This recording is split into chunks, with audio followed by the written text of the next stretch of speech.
मेरी डिग्री असली है जो मैं दिखाने को तैयार हूँ, स्कॉलरशिप लेटर दिखाने को तैयार हूँ, एजुकेशन लोन का लेटर दिखाने को तैयार हूँ। क्या उनके नेता अपनी डिग्री दिखाएंगे? झारखंड में जो आंदोलन हो रहा था, कल ही मैंने उन स्टूडेंट से बात करी है और मैंने उनको बोला है कि सीजेपी पूरी तरह उनके साथ है। कोशिश करेंगे जो लोग आंदोलन कर रहे हैं तो उनसे भी रीच आउट करेंगे और उनसे भी बात करेंगे और उनको भी समर्थन देंगे। पब्लिक लाइफ में किसी को भी गाली गलौच नहीं करनी चाहिए, ऐसा मुझे लगता है। तो उस लड़की के शब्दों का मैं समर्थन नहीं करता, लेकिन वो बच्ची 15 साल की है। जस्ट बिकॉज उससे कोई एक भूल हुई है, उसने गलत शब्द का इस्तेमाल कर दिया है, तो इसका मतलब ये नहीं कि आप उसके पीछे पूरी पुलिस फोर्स लगा दो, पूरा स्टेट मशीनरी लगा दो और उस लड़की को परेशान कर दो।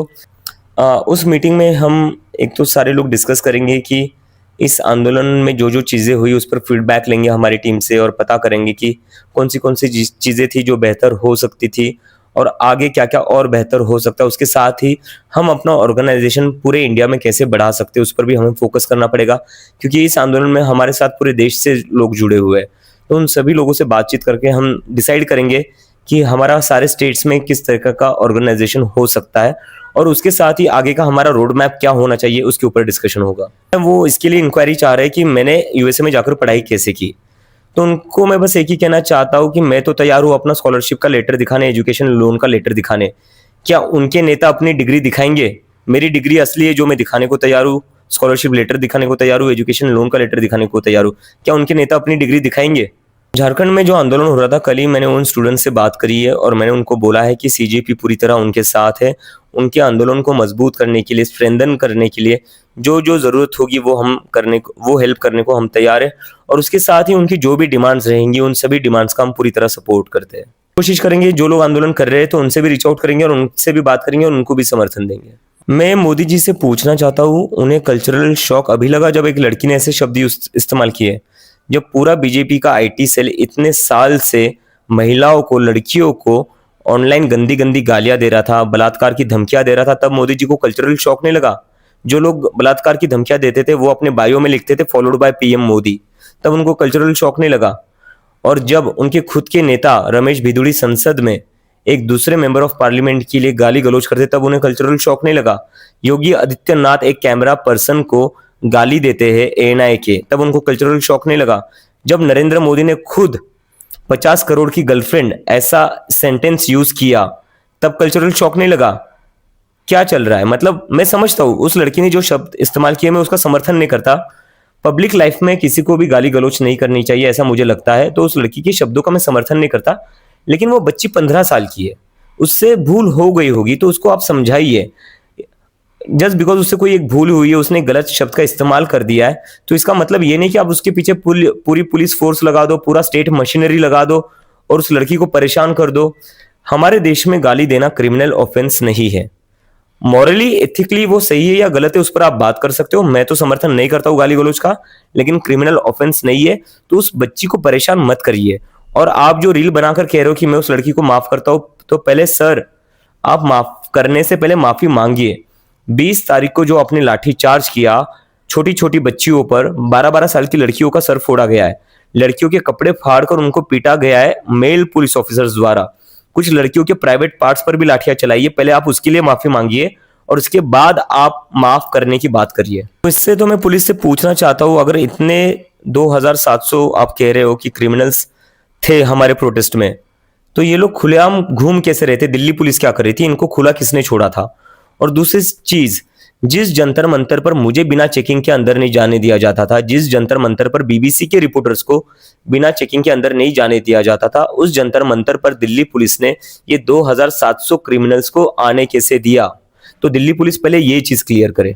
मुझे लगता है इस जेनजी का वे ऑफ कम्युनिकेशन अलग है, इनका वे ऑफ लाइफ अलग है, इनकी लाइफस्टाइल अलग है, इनका ड्रेसिंग सेंस अलग है। जस्ट बिकॉज उनका ड्रेसिंग सेंस, उनकी लाइफस्टाइल, उनका एक वे ऑफ लिविंग अलग है, वे ऑफ कम्युनिकेशन अलग है, इसका मतलब ये नहीं कि वो लोग गलत है। वो सेम बात आपके लिए भी कह सकते हैं, क्योंकि आपका वे ऑफ लिविंग, आपका लाइफस्टाइल, आपका वे ऑफ कम्युनिकेशन उनसे अलग है। तो ये सब नहीं करना चाहिए। ये लोग बहुत स्मार्ट है, बहुत समझदार है और इन लोगों ने वो करके दिखाया जो किसी से भी आज तक हुआ नहीं था। जो सरकार कहती थी कि सरकार में इस्तीफे नहीं होते, इस जेनजी ने उस सरकार से इस्तीफा लेकर दिखाया है। लाठियां खाई है, उसके बाद भी ये लोग डटे रहे, लड़ते रहे और देश में वापस से इन्होंने डेमोक्रेसी को रिवाइव करा है। तो इस जेनजी से मुझे लगता है इनको डिसमिस करने की जगह ना आपको इनसे सीखना चाहिए, कि डेमोक्रेसी के लिए कैसे लड़ा जाता है, अपनी बात कैसे रखनी होती है। और दूसरी एक चीज मैं देखता हूँ कि कई सारे लोग कंप्लेन करते हैं कि ये सीरियस जनरेशन नहीं है, ये लोग इंस्टाग्राम पर रील्स, बस रील्स ही बनाते हैं, इंस्टाग्राम पर नाचते। अरे इंस्टाग्राम पर नाचते ही है ना, सड़कों पर आकर दंगे तो नहीं करते। तो अच्छी बात है, लोग इंस्टाग्राम पर कुछ अपने लिए कर रहे, खुशी से कर रहे।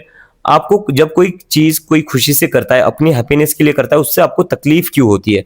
और मैं फिर से कह रहा हूँ, जेंजी का वे ऑफ कम्युनिकेशन अलग है, उनका वे ऑफ लाइफ अलग है, उनका ड्रेसिंग स्टाइल अलग है। और वो ड्रेसिंग स्टाइल चुनने का, वे ऑफ कम्युनिकेशन चुनने का उनको पूरा अधिकार है। आप उन पर अपनी चॉइसेस मत थोपिए। मुझे ऐसा लगता है कि कंगना रनौत ऐसे स्टेटमेंट इसलिए कर रही है क्योंकि उनकी आजकल पिक्चरें नहीं चल रही है, तो किसी तरह बस न्यूज में बना रहना है, तो इसलिए वो ऐसे कमेंट्स कर रही है। और मुझे नहीं पता कंगना रनौत कितना पढ़ी लिखी है, लेकिन अगर वो थोड़ा बहुत पढ़ लिख लेते तो उनको पता होता कि 28 साल में भी स्टूडेंट्स रहते हैं। लोग जब पीएचडी करते वो 30-30, 32-32 साल तक पीएचडी करते हैं।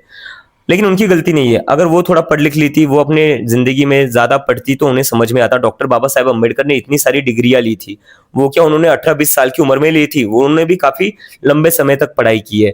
लेकिन जैसा कि मैंने कहा, ये लोग खुद कभी पढ़े लिखे नहीं है, ये लोग खुद कभी कॉलेज नहीं गए, तो इन्हें नहीं पता है कि कौन सी उम्र तक पीएचडी होती है, कौन सी उम्र तक मास्टर्स होती है। नहीं, सीजेपी जो है वो एक सोशल मूवमेंट ही हम रखना चाहते हैं, क्योंकि उसमें देश की जो फिलहाल सिचुएशन है, उसमें लोगों का जो है सारे इंस्टीट्यूशन से भरोसा टूटता जा रहा है। लोग कहते हैं कि हम सुबह वोट किसी और को देते हैं, शाम को सरकार किसी और की बन जाती है। सुबह हम एमपी एमएलए किसी एक पार्टी का चुनते हैं, वो शाम को किसी और पार्टी में चला जाता है। तो ऐसे में लोगों का जो इलेक्शन है, पॉलिटिकल पार्टियां है, उनसे भरोसा टूटते जा रहा है। और बस उसी से भरोसा नहीं टूट रहा है, जुडिशरी से भी लोगों पर भरोसा उठता जा रहा है, क्योंकि लोग कहते हैं जब हम कोर्ट में जाते हैं तो हमारी तो हियरिंग होती नहीं है, लेकिन पॉलिटिकल पार्टी जब जाती है एमपी एमएलए तोड़कर और सरकार गिराने के लिए, तो उस पर तुरंत हियरिंग हो जाती है, तुरंत डिसीजन आ जाता है। तो उसकी वजह से जुडिशरी के ऊपर भी भरोसा लोगों का उठता जा रहा है, और उसके साथ साथ मीडिया के ऊपर भी भरोसा उठते जा रहा है। मीडिया बस हिंदू मुसलमान की डिबेट करती है, मीडिया बस जो सत्ता पार्टी है, सत्ता में बैठी हुई पार्टी है, बस उनके गुणगान करती है, लोगों की आवाज कभी भी रखती नहीं है। तो इस वजह से लोगों का सारे इंस्टीट्यूशन से भरोसा उठते जा रहा है, और इसलिए हमें लगता है इस वक्त देश को एक सोशल मूवमेंट की ज्यादा जरूरत है। तो E20 जो इशू है वो काफी सीरियस इशू है। जहां तक मेरी समझ है वहां पर यह है कि E20 की वजह से गाड़ियों का माइलेज कम हो रहा है, और सिर्फ माइलेज कम नहीं हो रहा है, कुछ गाड़ियां ऐसी भी जिनका इंजन कंपैटिबल नहीं है E20 के लिए, तो इंजन में भी खराबी आ रही है। और दूसरी एक चीज है कि अगर आप पेट्रोल में इथेनॉल मिक्स कर रहे हो, तो पेट्रोल की प्राइसेस क्यों नहीं कम कर रहे हो? अगर 100% पेट्रोल नहीं है तो 100% प्राइस क्यों ले रहे हो आप पेट्रोल की? तो इथेनॉल पर भी अगर आगे जाकर कुछ करने की जरूरत पड़ी तो हम उस पर जरूर काम करेंगे।